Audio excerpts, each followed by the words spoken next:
Hi, third graders, it's Mrs. Compton, and today we are going to do a notice wonder. So I'm going to step back and you're going to see an array behind me, and I want to know what you notice and wonder. And also I want you to think about when you're wondering and noticing what math equations might go with it or what math ideas might go with your notice and your wonder. All right, kids, hit pause and record all of the things that you notice and wonder about this array. See you back in just a second. Okay, you should have hit pause. You should have recorded some ideas and some wonderings. All right, so I'm going to take some guesses and I'm going to see if I can think about your mathematical ideas that went with this. So I'm going to guess that some of you probably saw that there were green and yellow dots, or maybe they look orange on your screen. I don't know. All right, so I'm going to call these green and these yellow, and I'm sure you probably noticed two colors. And these over here, maybe you counted 1, 2, 3, 4, and 1, 2, 3, 4, 5 along the side, and then 1, 2, 3, 4 here.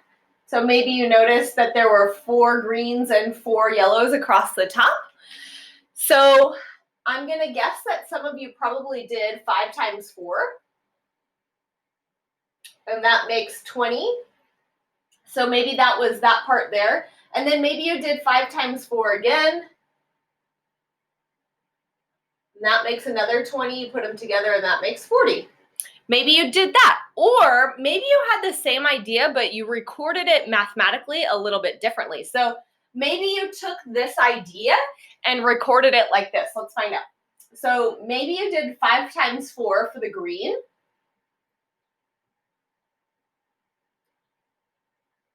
And then you did it 2 times. Maybe you did it 2 times because you knew you saw this and then you saw this. Did anybody do that? So 5 times 4 is still 20, and 20 times 2 still makes 40.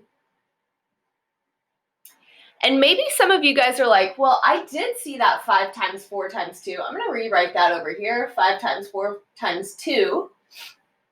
But maybe some of you are like, well, I actually saw that 4 times 2 as an 8. So maybe you decided that you were really thinking about it as 5 times 4 times 2 like this, and you just saw that as 8. So maybe you just did it as a 5 by 8. So 5 times 8. So you grouped maybe the 4 and the 2 together? I don't know. Did anybody do that? So 5 times 8 is still what? It's still 40, right? Let's see. What else maybe did you think about? Did anybody use a property? I'm going to guess that some of you probably are thinking about a property name. So if you did this 5 times 4 first, and then you doubled it because you knew that there were 8, and then maybe you thought about it like this, does anyone know the property name for that? Where it was grouped together like this one way, and then it was grouped like this in another way. Still the same numbers, 5 times 4 times 2, 5 times 4 times 2. That is called the associative property. Let's write that out. Associative property, right? So when you group numbers differently to make it easier for you, you're really thinking about that property. So this was really a 5 by 8 array broken into a 5 by 4 plus another 5 by 4 array. So there's so many ways that you can think about breaking up numbers and making things a little bit easier for you to solve. All right, so I'm going to give you a question in just a second. Get your whiteboard ready. I want to know how you are going to break up this number sentence to make life a little easier. All right, get your boards ready. New one. We got a new array behind me. Now, there's no color order here. So I want you to remember this is not laid out in any particular way other than it is a 6 by 8 array. So 1, 2, 3, 4, 5, 6 by 8. Now, my question to you is, how would you solve 6 by 8? Some of you probably have this memorized, but most of you probably don't have it memorized. So what facts do you know that you could use to your advantage to start to learn 6 times 8? All right, so hit pause and I want you to figure out how you would solve this. Would you break it into groups? Would you use a related fact that you do know? All right, hit pause, figure it out, and we'll be right back. Okay, I'm taking guesses now.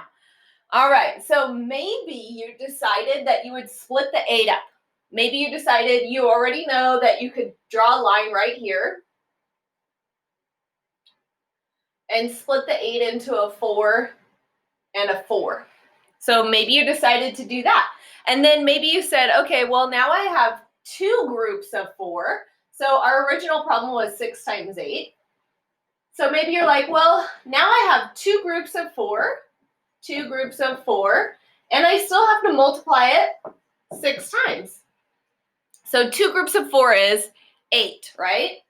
And that's times 6. But maybe you already know, looking at this, you're like, oh, I could do it like 2 groups of 4 times 6, and I know what 4 times 6 is. So maybe you already know this fact, and then you can just double it. You guys are really good at doubling, right? So maybe you could use that information to help you. So let's see. This would be the 4 groups of 6 right here. 4 groups of 6. And maybe you know that makes 24. So if that's 24, then this is 24. See how it says 2 groups of 24, 2 groups of 24. So that's the same thing, 2 groups of 24. And now we're just at the point where we're doubling, right? 2 times 24 is the same as 48. So maybe you didn't know 6 times 8, but you knew what 4 times 6 was, and then you could double it. All right, I have another guess. I'm going to guess that some of you didn't put the line right there. I'm going to guess that some of you got crafty and put it somewhere else. So let's see. I'm going to try to delete that out of there. Maybe I should use my pinky. It's the smallest. Can she do it? Wah, wah. I made these into magnets. They're really just foam stickers. And some of the magnets are not sticking, as you can see. All right, I'm going to guess that some of you used the fact that you already knew, which was 8 times 5. So maybe you split that 6 into a 5 and a 1. And you actually, I'm going to move this a little bit. Woo! There we go. Maybe you split it like that. 8 times 5 is probably a fact you can figure out faster than 8 times 6. That's my guess. So maybe you decided to just break up this 6 into a 5 and a 1, and you did the 8 times 5 first, which is 40. And then you knew you had one more group of 8 to add on there. So 8 times 1 is 8. You put that together and you know it's 48. We got the same thing over here. So 48 would be the answer there. So that's the same as 8 times 5 plus 8 times 1. So it just depends how you break it up. Now this one was actually not the associative property. Does anybody know what this one is? This is a different property. We just split up the number 6 into 2 different groups. We broke it up and passed it out. So that's actually the distributive property, where we broke this one up and then we grouped them differently. So that's the associative property. All right, kids, so use the things that you already know to help you figure out facts that you're just learning now.